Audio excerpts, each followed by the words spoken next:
తప్పెవరిదైనా రైతులే శిక్ష అనుభవించాల్సి వస్తోంది. జిన్నింగ్ గ్రేడింగ్ విషయంలో కొనుగోలు నిలిపివేసిన వ్యాపారుల షరతులకు తలొగ్గినా తేమ సడలించాలనే రైతుల గోడును మాత్రం పరిగణలోకి తీసుకోవడం లేదు.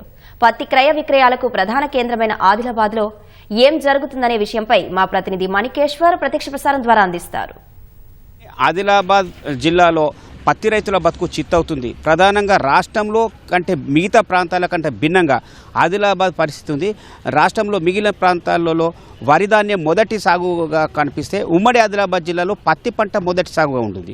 అందుకు ఇక్కడ పత్తి రైతులకు సంబంధించిన అంశం తెర మీదకి వచ్చిన రాజకీయమైన మద్దతు లేకపోవడంతో రైతు నష్టపోవాల్సి వస్తుంది. నిన్న రాష్ట్ర వ్యాప్తంగా కాటన్ మిల్ అండ్ ట్రేడర్స్ బంద్ నిర్వహించారు వాళ్ళ సమస్యల పరిష్కారం కోసం. దానికి ఉటాహుటిన సీసీ యంత్రాంగంతో పాటు రాజకీయంగా అట్లాగే మార్కెటింగ్ శాఖ కూడా దిగి వచ్చింది. వ్యాపారులు కోరిన ప్రతి కోరికకు ఓకే చెప్పడంతో తిరిగి కొనుగోళ్ల ప్రక్రియ ప్రారంభమైంది. మళ్ళీ ఈరోజు ఉమ్మడి ఆదిలాబాద్ జిల్లాలు చూస్తుంటే ఆదిలాబాదు అట్లాగే నిర్మల్ జిల్లా పరిధిలోకి వచ్చే బైన్సా, కుమరంభీం ఆసిఫాబాద్ జిల్లాలోకి వచ్చే జైనూరు, ఆసిఫాబాద్, మంచిర్యాల జిల్లాలోకి వచ్చే లక్షటిపేట వద్ద సీసీఐ కొనుగోళ్లకు మళ్ళీ యథావిధి పరిస్థితి కొనసాగుతుంది. అంటే మద్దతు ధర ఇవ్వడానికి మాత్రం ముందుకు రావడం లేదు. ఇక ప్రైవేటు వ్యాపారులు నిర్ణయించిన ధరనే చలమని అవుతుంది. ఇవాళ ప్రైవేటు వ్యాపారులు ఉమ్మడి ఆదిలాబాద్ జిల్లాలో 7,150 ధర నిర్ణయించారు. ఇప్పటికిప్పుడే మరి కాసేపట్లో కొనుగోలు ప్రక్రియ ప్రారంభం కానుంది. అంటే ఈ దాన్ని కూడా తేమతో పరిగణించాల్సింది. అంటే రైతుకు మళ్ళీ 6,500, 6,600 చొప్పున క్వింటాలకు ధర పలికే అవకాశం ఉంది. కానీ నిన్ననే అదే వ్యాపారులు మాత్రం సీసీఐకి సంబంధించిన అద్దెకిచ్చే మిల్లులైతేనేమి లేదా సంబంధించిన అద్దెకు సంబంధించిన లేదు అట్లాగే ఈ నాణ్యత సంబంధించిన బేర్లు తయారు చేసే విషయంలో మాత్రం వ్యాపారులు చెప్పిన డిమాండ్లకు అనుగుణంగా సీసీఐ అంగీకరించింది. మరి రైతులకు ఎందుకు అంగీకరించట్లేదు అనేది అర్థం కావట్లేదు. ఒకవేళ రాజకీయమైన మద్దతు ఉమ్మడి ఆదిలాబాద్ జిల్లా రైతులకు లేకపోవడంతో ఇలాంటి పరిస్థితి ఏర్పడిందనే ఆవేదన, ఆక్రోశం రైతుల్లో వినిపిస్తుంది. ఇక్కడ చాలామంది ఉదయం నుంచి పత్తిని తీసుకొని వచ్చి ధర కోసం ఎదురు చూస్తే మళ్ళీ 7,551 వస్తుందని అనుకుంటే రాలేదు. ఇప్పుడు 7,150కే పరిమితమైంది. ఇక ధర రాదనే ఆవేదన అయితే కనిపిస్తుంది. మీరు నిన్నటికి ఇవ్వాలకి చూసి ఏమన్నా అధికారులు కానీ సీసీఐలో మార్పు వచ్చి రైతులకు ఏమన్నా మేలు జరిగే అవకాశం ఉందా లేదా? మీకు తెలిసిన విషయము, నిన్నటి పరిస్థితి చూస్తే ఇక్కడ ఆదిలాబాద్ జిల్లా పత్తి పండించే రైతులకు గోస ఏడ్చుడా, పత్తి వండించుడా, మరి ఏడ్చుడా అని చెప్పి చెప్పలేని గోస ఉన్నది. ఈ వ్యవసాయం అంటేనే థూ అని అంటున్నారు. ఎందుకంటే థూ అని ఎందుకు అంటున్నాం? ఇక్కడ పత్తి పండించే రైతులని ఎవరు పట్టించుకుంటలేము. నిన్న సీసాయి వ్యాపారస్తులకు ఒక్క 100 రూపాయలు చిల్లర తేడాస్తే తెలంగాణ మొత్తం వ్యాపారులు బంధు పెట్టిండ్రు, సీసాయిలు బంధు పెట్టిండ్రు. వాళ్ళ ఒప్పందము కొరకు 100 చిల్లర. మరి ఇక్కడ ఇదే పత్తి పండించే రైతులకు 1000 నుంచి 1000 లాస్ అయితే ఇదే తెలంగాణ ప్రభుత్వం కానీ కేంద్ర ప్రభుత్వం కానీ ఎందుకు పట్టించుకోలేను? నిన్న వ్యాపారులకు సీసాయిలకు చిల్లర ఒప్పందంకు ఇంత తొందరగా ఆదివారము బండ్లు నింపుకొని ఇక్కడ వచ్చి పంటే 2, 3, 4 గంటలకు వ్యాపారం చేసిండ్రు, ఖరీదు చేసిండ్రు. అది సూక ఈటీవీ తెలంగాణ పుణ్యము. వాళ్ళ దయతోని వాళ్ళు కెమెరా తెచ్చి పెట్టి కలెక్టర్ గారి మొర చెప్పుకుంటే రైతులకు ఇంత సహాయపడ్డారు. కాకపోతే ఇక్కడ ఏ అధికారులు రాలే, నాయకులు రాలేదు, ఎవరు పట్టించుకోలేదు. మరి ఇంత అధ్వానము రైతుల మీద చిన్న చూపు ఎందుకు చూస్తున్నారు? ఇది ఆలోచించిన విచారం చూడద్ది. ఈ ఆలోచన చూస్తే ఇక్కడ లోపము ఏం కనబడుతున్నదంటే చీకటి ఒప్పందాలు. వ్యాపారస్తులు, సీసయ్య వాళ్ళు, ఈ అధికారులు అందరూ కలిసి చీకటి ఒప్పందంతో ఈ లోపం జరుగుతున్నట్లు మా రైతులకు కనబడుతుంది. ఇవాళ ఎంత ధర నిర్ణయించారు వ్యాపారులు? మీకు ఎంత వచ్చే అవకాశం? ఇవాళ నిన్న మేము ధర్నాలు చెప్పి మీటింగ్ పెట్టి కలెక్టర్ తోటి మొర చెప్పుకున్నాం. సార్, రైతులకేం మిగులుతులేదు, తేమ శాతం సడలించి తేమ శాతం చూడకుండా వ్యాపారం చేయాలా, మేము నష్టపోతున్నాము, మాకు 5,000 మిగులుతులేవని చెప్తే సరే నేను మాట్లాడతా వ్యాపారాలని చెప్పి కలెక్టరు, జాయింట్ కలెక్టర్ చెప్పిండ్రు. ఇక్కడ మళ్ళీ ఇలా చూస్తే అదే ధర నిన్నటి ధరని చూపిస్తున్నారు 7,150. అంటే 150లోకి వెళ్ళి మైసర్ చేసేస్తున్నారు, 6,000 పడుతున్నది. మరి ఇది రైతు ఏ రకంగా ముందుకు వస్తాడు?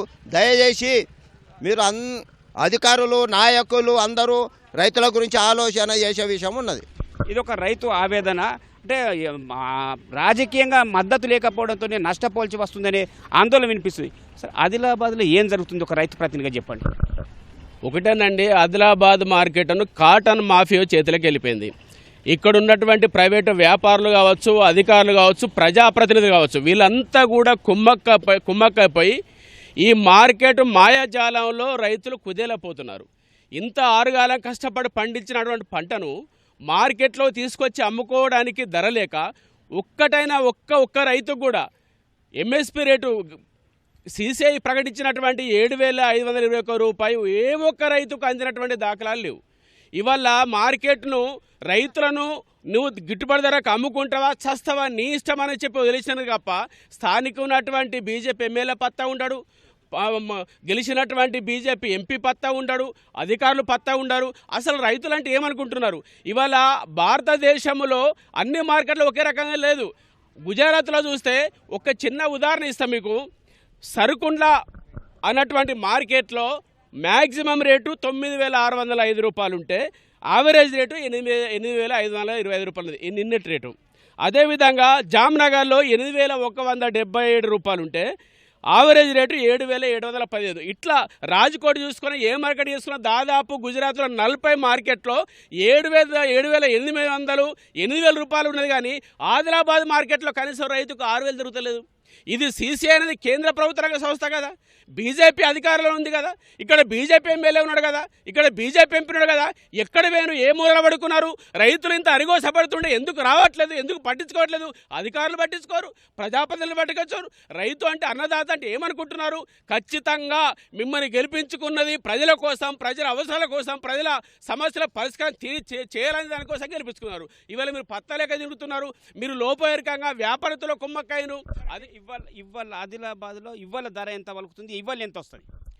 ఈరోజు కూడా ప్రైవేటు వాళ్ళు 7,150 అంటున్నారు. దాన్ని 12% మైచర్ దాటిన తర్వాత, తేమ శాతం దాటిన తర్వాత దాన్ని కోతకు విధించి 6,000 కూడా వచ్చేటువంటి పరిస్థితి లేదు. కాబట్టి ఇలా వ్యాపారులు వీళ్ళందరూ అధికారులు కుమ్మక్కైపోయారు. నిన్న ఒక విషయం, నిన్న L1, L2, L3 అనే నిబంధనలతోని మాకు లాస్ వస్తుందని చెప్పి ఇలా ప్రైవేటు వ్యాపారులు అందరూ ఒక స్టేట్ కాల్, ఒక పిలిపివ్వగానే దన్నుమని రాష్ట్ర ప్రభుత్వంగా అధికారులు దిగొచ్చేసి ఏలేలే మీరు చెప్పినట్టు మేము ఒప్పుకుంటామని చెప్పి వ్యాపారులకేమో మీరు దిగొస్తారు, రైతుల గురించి మీరు పట్టించుకోలేడు. ఇప్పటికైనా రాష్ట్ర ప్రభుత్వాన్ని, కేంద్ర ప్రభుత్వం డిమాండ్ చేస్తున్నాం, మీరు సక్రమంగా రైతులకు తగిన గిట్టుబాటు ఇవ్వకుంటే మీ ఎంట పడతాం, రైతులకు న్యాయం జరిగే వరకు పోరాటం చేస్తామని చెప్పి చెప్పాల్చుకున్నాం. ఇది ఒక రైతు ప్రతినిధి ఆవేదన. అంటే నిన్న రాష్ట్ర వ్యాప్తంగా వ్యాపారులంతా ఒక ఆందోళన చేశారు. L1, L2, L3 అంటే నాణ్యతకు అనుగుణ L1, L2, L3 అనే ఒక కేటగిరీలో లేకుండా ప్రతి ప్రైవేటు జిన్నింగ్కు సిసిఐ సమానంగా పత్తి పంచాలనే డిమాండ్తో నిన్న రాష్ట్ర వ్యాప్తంగా మిల్లర్స్, ట్రేడర్స్ బంద్ నిర్వహించారు. దానికి ప్రభుత్వం కూడా దిగి వచ్చింది. భారత పత్తి సంస్థ సిసిఐ కూడా దిగి వచ్చి వ్యాపారులు చెప్పిన దానికి అంగీకరించడంతో నిన్న సాయంత్రం పత్తి కొనుగోలు ప్రక్రియ మళ్ళీ ప్రారంభమైంది. అంటే వ్యాపారులు చెప్పిన దానికేమో అన్ని విధాలుగా అంగీకరిస్తున్న ప్రభుత్వము, అట్లాగే సిసిఐ రైతులు మాత్రం తేమను సడలించాలన్న దానికి మాత్రం పట్టించుకోవడం లేదని ఆందోళన, ఆవేదన వినిపిస్తుంది. ఇవాళ కూడా ఉమ్మడి ఆదిలాబాద్ జిల్లాలో ప్రధానంగా ఆదిలాబాదు, బైన్సా, జైనూర్, ఆసిఫాబాదులో పత్తికి సంబంధించిన క్రయ విక్రయాల దందా భారీగా జరుగుతుంది. ఇందులో ప్రజాప్రతినిధులు పట్టించుకోకపోవడంతోనే రైతులు దగపడాల్సి వస్తుంది.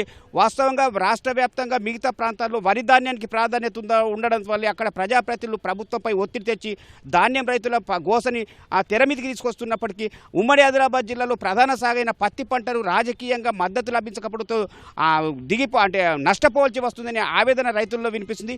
ఇవాళ కూడా 7,150 నిర్ణయించిన ప్రైవేట్ వ్యాపారులు ఆ మార్కెట్ నుంచి వెళ్ళిపోయారు. ఇప్పుడు మళ్ళీ విడివిడిగా మార్కెటింగ్ జిన్నింగ్లలో మళ్ళీ తేమ చూసే ప్రక్రియ కొనసాగుతుంది. ఆ ప్రక్రియని 8 నుంచి 12 తీసేస్తే మళ్ళీ అంటే దాదాపు క్వింటాల్కు 6,000, 6,500 ధర పలికే అవకాశం ఉంది.